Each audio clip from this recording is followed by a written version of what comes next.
put a counter on. It's got vigilant as well. Oh my goodness. I will guard your advance. Oh my goodness. Just make angels. Look at this attack. Well, they tapped an attacking. If that creature is legendary, instead make 2 tapped an... Oh, that's a shame. Yeah, that'll do. So we're still going to make 2 angels here. Down to 9.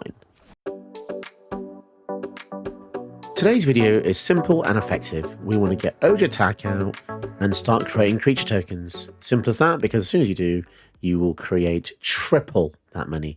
That is a lot. Times 3 is a hell of a lot. And yeah, the deck just wants to spam loads of creatures out. One pretty good example, if you play something like Stram's Expertise, you get 3 servos normally, but you get 9 servos. And you get to kill something free from your hand. And you've also got the 3 blind mice, which breaks the law, becomes 9 blind mice. Let's see if we can get either of these out with Ojer attack out. It's going to be a bit of a challenge, but it's going to be very fun. Pretty decent start. Let's give this a shot. We've got the ramp. Pretty much got a win con here with Basri Cat.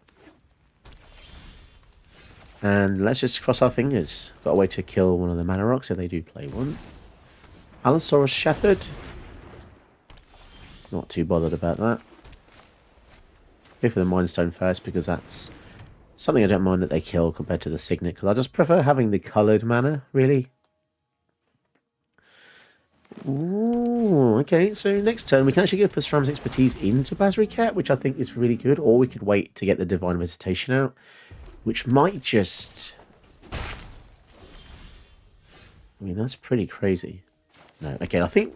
Yeah, let's go for the Stram's Expertise. We want to definitely get out an aggressive start here, considering they're going to get Italy out pretty soon. And then the other cool thing here is we can go Divine Visitation and Basri gets minus. So whenever we attack with 1 or more non-token creatures, we can create that many 1/1s that will become angels. But we have to get something that isn't a token to attack first, which is a bit concerning.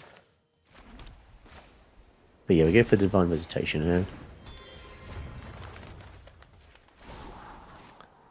And they are going to go for the Atali in the following turn, which is scary. If they play a land, they will anyway, which I'm sure they'll have. No land, but they get Panamonican, which is terrifying because they're going to get double triggers. Banishing Light. Okay, so I think we do want to... We'll kill the Panamonican and slow this down a tiny bit. Just pump up our team. Oketra's love is your shield. And just hold back a little bit longer. And then soon we're just going to start making ultimate tokens with Basri Cat, assuming he stays alive here. Do they have the 7th land? Oh, that's such a shame. The Goldspan Dragon is going to stop Basri Cat from ultimating now. That was an insane top deck from them. Really is. Damn. 4, 5, 6. I'm just going to draw a card deck. I'm a bit desperate now. No, okay, no removal, sadly. So there goes our Basri Cat plan.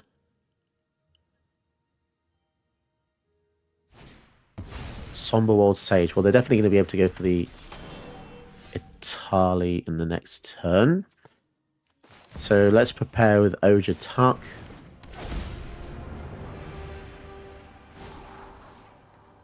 Damn, the Topiary Stomper can't block.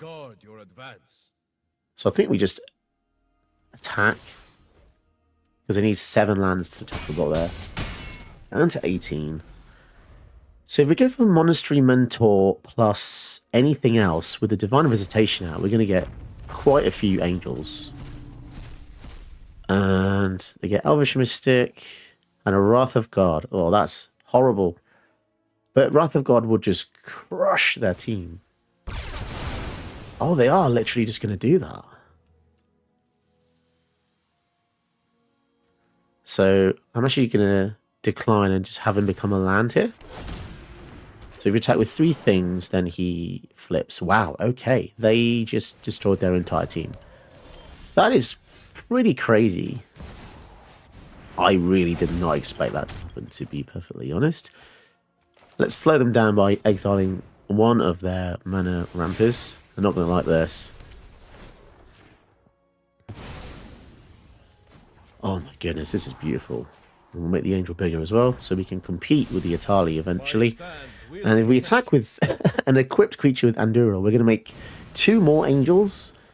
They are not going to be happy, and it absolutely satisfies me to destroy Atali players. Atali players need to go away. So let's go for Anduril. Oh, this is absolutely glorious. That doesn't have reach either.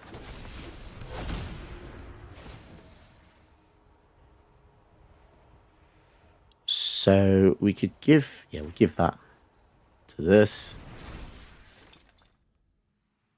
Put a counter on. It's got vigilant as well. Oh my goodness. I will guard your advance. Oh my goodness. Just make angels. Look at this attack. Oh, they tapped an attacking. If that creature is legendary, instead make 2 tapped an. Oh, that's a shame.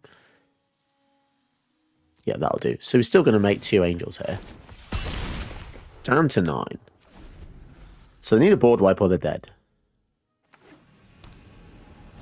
Here we go. Are they going to get one? Completely random. So they get a mana rock and a welcoming vampire. Yeah, we've got them, guys. Give me a virtual high five. This sounds great because we have the Silex and the One Ring, which is going to be wonderful to stop their dinosaur party. The only issue is this Cold Steel Heart will probably die to the Silex, but we might just have to play it as kind of like a deterrent.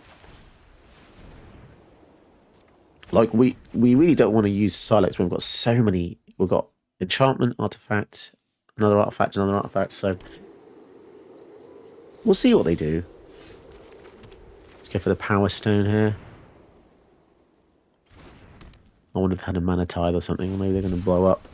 Godzilla goes to the graveyard. Okay. That is a dinosaur. I always... Well, yeah, because the Godzilla is just a reskin of an existing card. So, okay, the Seer. I think the Battle of Bywater is going to be great as well, to kill all creatures path through a greater.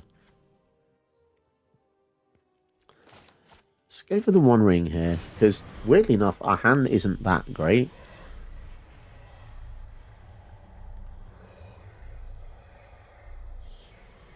They've got priority for some reason. I really don't know what that would be for. Lightning Bolt, I suppose. Why do people hold priority when they can't, when they're not going to do anything for so long? I really don't know. And as a Silex, I'm in an hurry about this. I think I'm just not going to play it yet. I don't want to reveal it to them here. If they get an abundance of creatures, then I will just deploy this. But it's also good to use it to mop up the post-Gishath attack, which is a weird sentence. Post-Gishath attack. Let's draw a card in response here, see what we get. Again, holding priority. I don't know what they'll have. They've got a 1-mana card in their hand, that's for sure. Searching for a dinosaur card, reveal it, put on top. Okay. Somewhat annoyingly, the Urza Silex destroys other permanents, which means the One Ring will survive. Which is bad overall, because we're going to keep taking damage from it. Even more annoying, the Battle of Bywater currently doesn't kill any of their creatures. So, there's that as well. Let's draw more cards here. Field of Ruin. Do we just keep playing more things? But we know we're going to board wipe, so... I guess we do. It's gonna be collateral damage, but it does mean we get to use more mana after this blows up, because we can just tap it all and use some of it to re-establish the field. So actually, it's not too bad. Again, holding priority for an unknown reason, which is driving me nuts. When you play as much Magic as I do, and you come across people that stall for no reason, this is stalling for literally no reason so far. If we play the Ojer Tuck as well, is that worth it? Becomes a land. No, let's not, because I don't. It's going to be 8 mana to then cast, unless we transform it after being a land. But yeah, I think that's... Yeah, we've basically got a really awkward start here. So it deals 1 damage to it, which means they then get a land to the battlefield. That's a really nice synergy. This was used in standard back in Ixalan. Yeah, you get the Forerunner out, which would get anything with Enrage, which would then trigger when you played it. So they're definitely going to have enough for the Geshath in the following turn. Let's just kill the Manland, get that out of the way here.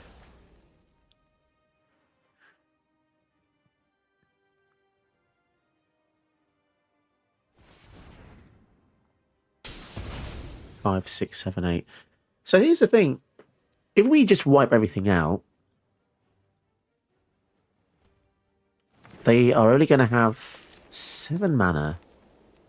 But there's still only 1 off the Geshath. Myral, okay. 5. So we don't want to play more than 6 lands, because we're going to lose quite a few of them.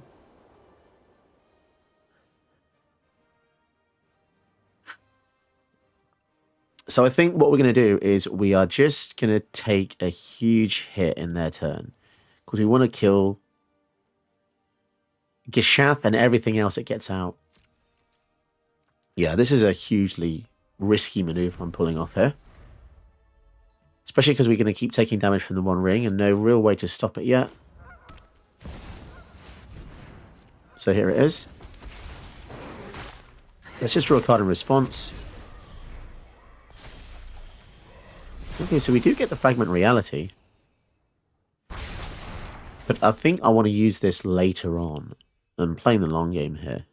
So we're going to take 7, 8, 9, 10, go to 9, go to 6.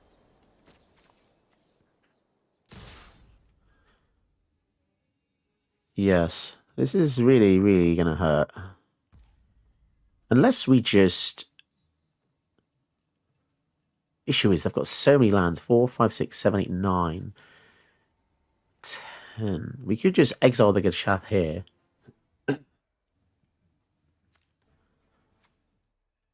And then we can just destroy what it turns into, which I think's okay. Because then that means we only take 3, down to 16, down to 13. Wayward Sawtooth, okay. Oh, if they're going to get another land with the Raging Raptors. Damn, that's actually really annoying. Because every time this happens, it just makes the Geshath come down even faster.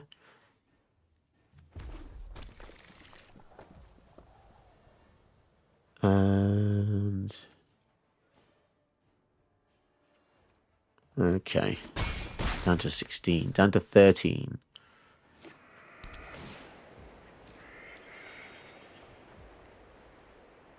Sad times. Although the Urza Solix will stop them having all their lands. So if we QQ, we're going to lose absolutely everything. So yeah, we'll go for this.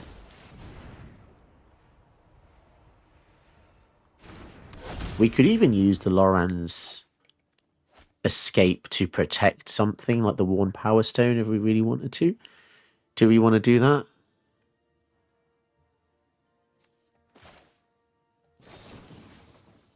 I guess. It's nice to keep that alive.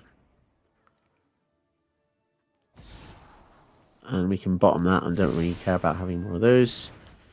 And then block the field. We've got 2 mana left, so we might as well use it to pay for the Silex. Returning that to their hand. Okay, that's fine. Sure, we'll pay. We'll get Wandering Emperor, which is nice because it has a bit of lifelink attached to it.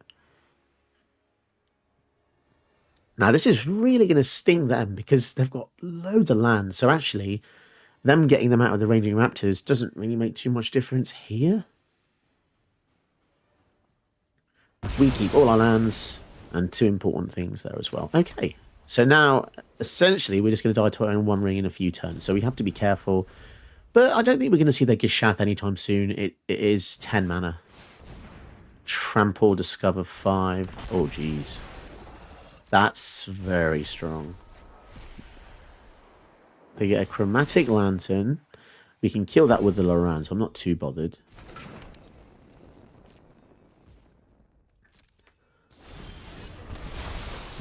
Okay, down to 10. This is gonna have 7, 6. Jeez, that's so strong. 7, 8, 9, 10 mana. So maybe we go for this and the Wandering Emperor in their turn. Because, bear in mind, we can actually also use the Wandering Emperor to create 3 Samurai if we need to.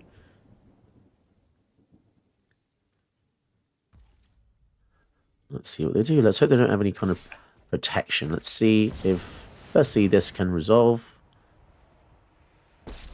And if it can also target. I hope you're ready So we have to lose. priority when this resolves. Now, if this is any kind of hexproof, we're going to be in trouble. No? Okay, so we actually got to 12. That's My fantastic. judgment is final. Polyraptor. Down to 9. Whenever it's dealt damage, create a token as a copy of Polyraptor.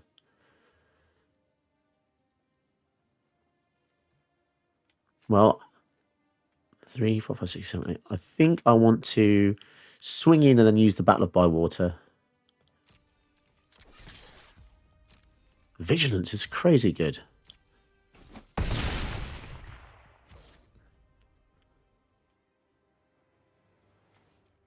Or do we care about this? That's not got trample. I suppose we can just set up the field a bit more first, because these are going to be small anyway. We'll go for Loran, which also blows up the Chromatic Lantern. Bear in mind, we just made 9 servos there. So we probably should have gone for the Takeshi's Welcome first. Power 3 or greater. So we can just... Yeah, we should have played the Takeshi's Welcome first. Oh well.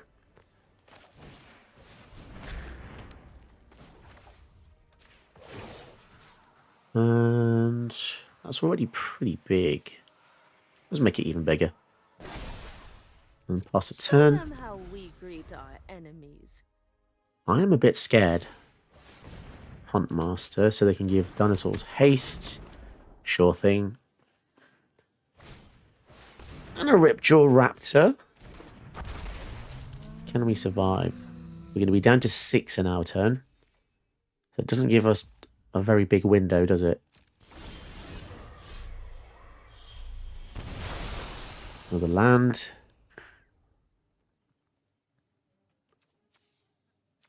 So we could just -1 to create 3 samurai, which is kind of crazy.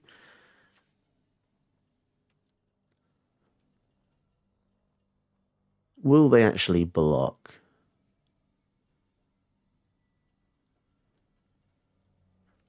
Alright, let's swing in with the Ojer attack.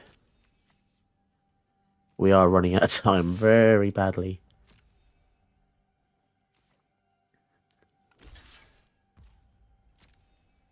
So, does Polyraptor have to survive in order to get a copy? Create a token that's a copy of Polyraptor. That's really annoying. So yeah, we are just going to blow up the field here. Then create a food token for each creature you control. That's a lot of food. I think we'll be okay. So yeah, we'll transform Ojer attack into a land, which means we can just flip it. Yeah, I completely forgot that made food.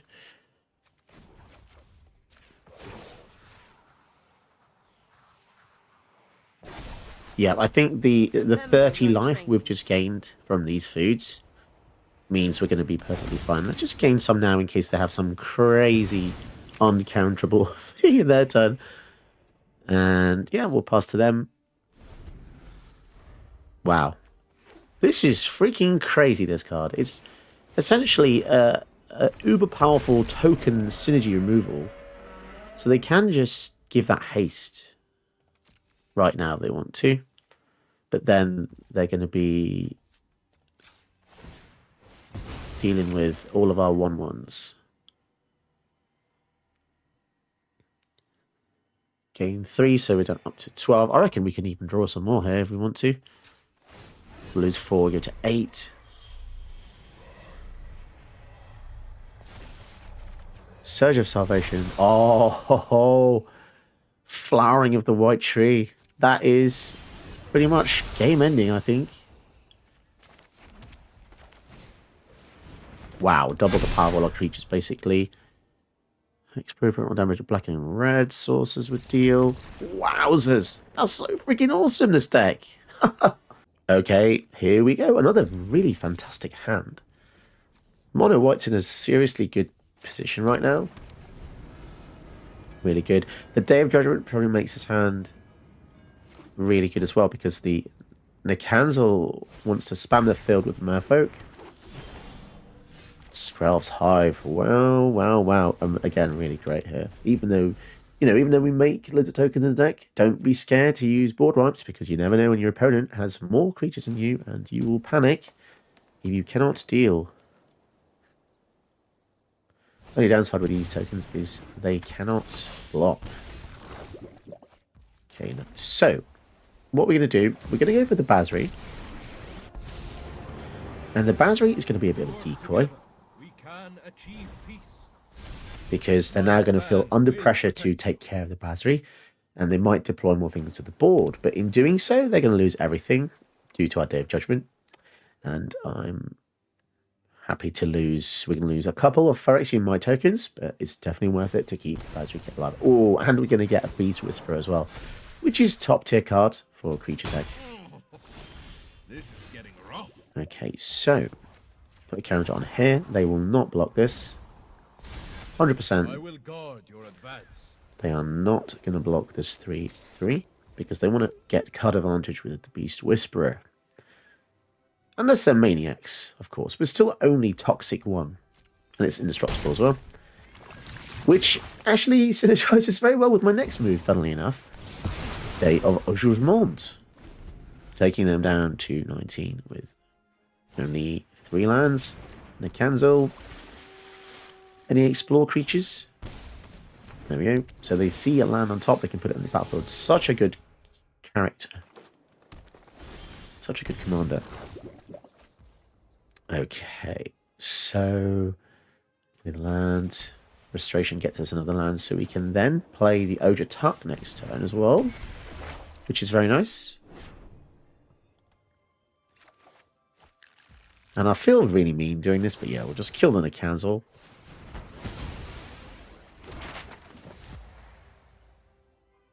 And try and equalise with the damage that Bazooket will receive by putting a counter on one of our guys.